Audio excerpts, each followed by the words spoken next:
Жил когда-то храбрый человек, и звали его Болотоку, одинокий всадник.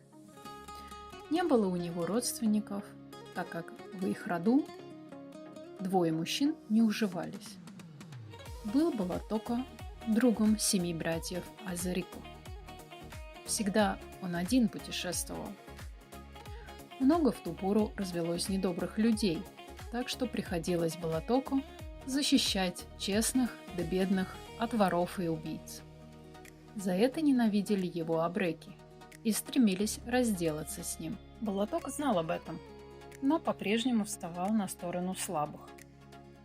Однажды перед выездом сказал он жене, которая в ту пору ждала ребенка: «Отправляюсь в поход. Ты знаешь, что в нашем роду не могут вместе жить двое мужчин. Если родится девочка, то я вернусь, а если родится мальчик, то не суждено мне будет возвратиться домой. Поэтому постарайся воспитать его достойным мужчиной. Назови его Магомед, сын Болотока». И отправился Болотока в путь.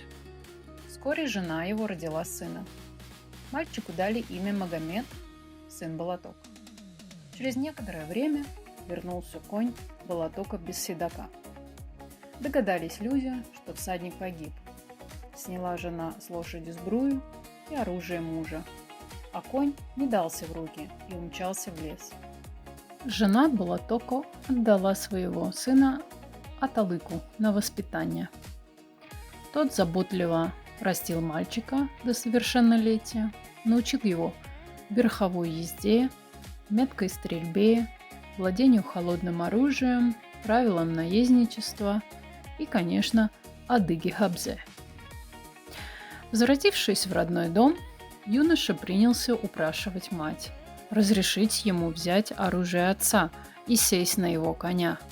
Но мать сказала, что он слишком молод для этого. «Я не могу больше ждать, мне надо отомстить за отца. Все упрекают меня, что до сих пор кровь его взывает о мщении. Лучше помоги мне, чем можешь», – твердо сказал он. «Нет, сын мой, живи спокойно, а то и тебя постигнет участь отца», – возразила мать. «Если ты мне не дашь коня и оружие отца, то я безоружный пойду и добуду их себе», – предупредил сын. «Хорошо, я покажу, где хранится оружие твоего отца. Лежит оно в темном сундуке». А конь его убежал. Отец призывал его свистом. «Попробуй ты. Может быть, конь послушает. Если прибежит, то поймай его и оседлай», – посоветовала мать. «Но помни, ты всегда должен быть достоин отца. Он никого зря не обижал. Сразу приходил на помощь нуждающимся.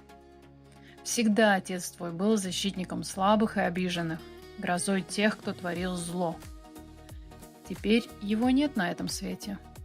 Ты должен во всем походить на него. Я не знаю, убит ли твой отец, умер ли он собственной смертью. Друзьями его были братья Озерико. Может быть, он погиб от их руки из-за какого-то недоразумения? Не роняй своей чести и достоинства. Не берись за оружие, когда нет повода». «Хорошо, Нана», — сказал Магомед. «Сначала я попробую поймать коня». Он облачился в доспехи отца и вышел на околицу аула. Сунул 2 пальца в рот и свистнул. Конь сразу прибежал к нему и принялся обнюхивать юношу. Магомед оседлал коня и тронулся в путь. Отпустил Магомед поводья, конь дорогу выбирает. Долго ли, коротко ли ехал конь, наконец привез юношу в какой-то большой аул.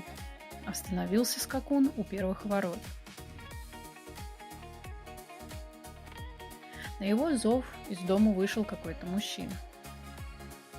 «Кеблак, юноша», — сказал мужчина. «Неужели я вижу коня нашего брата Болотоку, одинокого всадника?» Удивился хозяин и пригласил гостя. «Если ты его сын, то мы очень рады тебе, Кеблак». Мужчина быстро открыл ворота, Магомед въехал во двор, спешился и привязал коня. Братья Озерико, узнав знаменитого коня, Вышли навстречу гостю.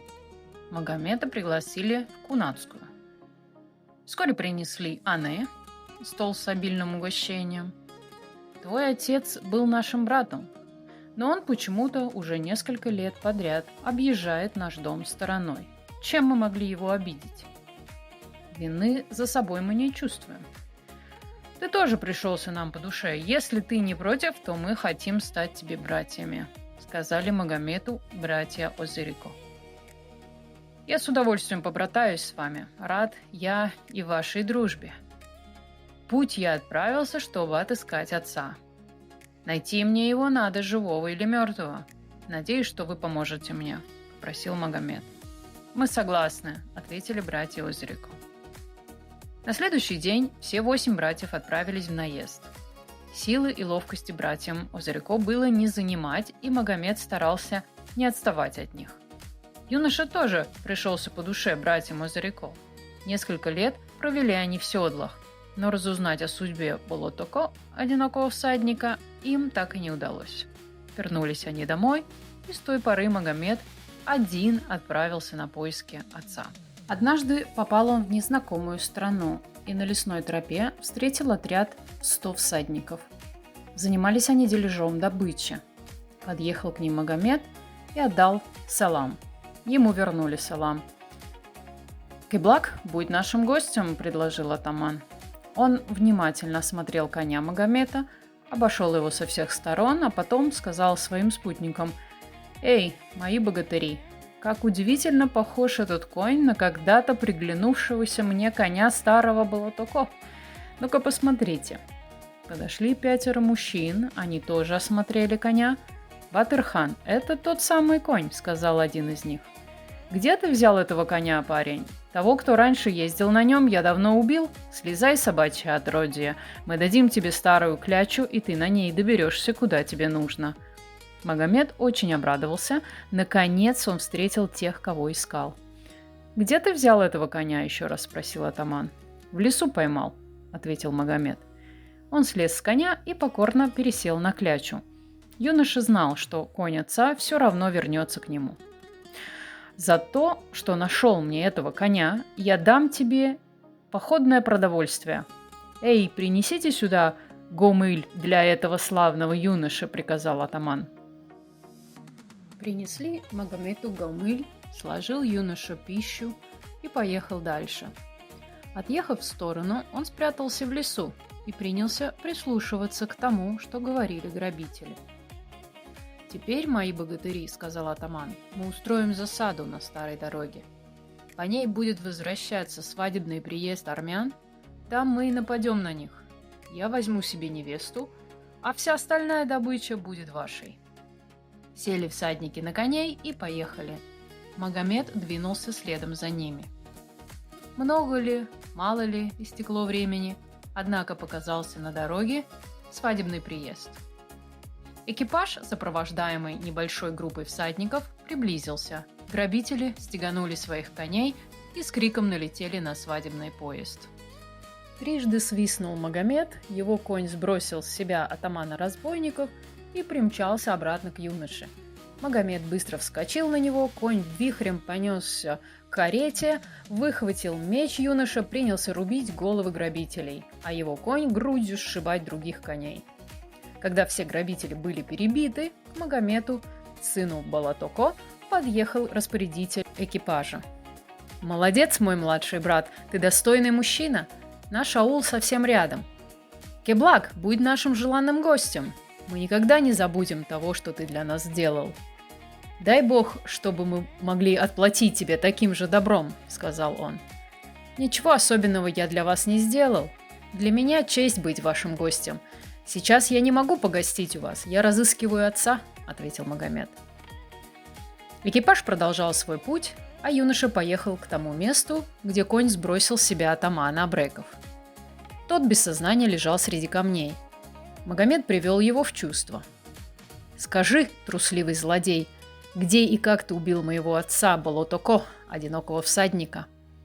«Я не только твоего отца, но и тебя убью», — ответил Батыр-хан и метнул в Магомета нож. Ударился кинжал о панцирь и отскочил. Магомед выхватил свой меч и приставил к горлу предводителя абреков. «Скажи, где похоронен мой отец?» – спросил Магомед. «Твоего отца я убил вон на том холме и закопал у его подножья», – ответил Батырхан. Магомед связал его, взвалил на холку коня. Когда приехал он к указанному месту, то обнаружил лагерь абреков. Батырхан думал, что друзья его после благополучного ограбления свадебного кортежа вернулись сюда. Он надеялся, что они убьют Магомета и спасут его. Но не тут-то было. Увидев, что лагерь пуст, Батырхан сразу помрачнел. «Если не хочешь, чтобы я с тебя живого снял шкуру, то скажи, где труп моего отца», — сказал Магомед. «Труп твоего отца я спрятал вон в той пещере», — ответил атаман. В пещере Магомед нашел труп отца, но он был без головы. «Где голова отца?» – спросил Магомед. «Я ее отрезал и выбросил. Наверное, шакалы съели», – ответил Батырхан. «В таком случае пусть они съедят и твою голову», – сказал юноша и мечом отрубил голову атаману абреков. Взял Магомед с собой труп отца и пустился в обратный путь. Долго ли, коротко ли ехал, наконец приехал к братьям Озерико. Те оседлали своих коней и отправились вместе с ним. Приехав в аул Болотоко, тело его, как положено, предали земле. Через год во двор Магомеда заехал гость. Когда он вышел из дома, то увидел, что у ворот стоит тот самый мужчина, что возглавлял свадебный кортеж. Магомед взял под узцы его коня, помог спешиться всаднику и радушно пригласил гостя в дом. «Мы хотим подружиться с вами. Меня прислали сюда, чтобы пригласить тебя и твоих братьев Озерико к нам в гости», — сказал армянин. «Рад подружиться с вами. Уверен, что братья Озерико тоже не будут против. Погостишь у меня, как положено, по нашему обычаю, 3 дня и 3 ночи, а потом мы вместе отправимся в дорогу. Завернем к братьям Озерико и вместе с ними поедем к вам», — ответил Магомед. Через 3 дня и 3 ночи Магомед и армянин поехали к братьям Озерико. Там они тоже погостили 3 дня и 3 ночи, а затем все вместе отправились к армянам. Те их радушно встретили, оказали им большие почести, Магомеду дали в жены девушку-красавицу, привезли ее в аул и устроили 7-дневный и 7-ночный джегу. С тех пор все они живут в дружбе и согласии.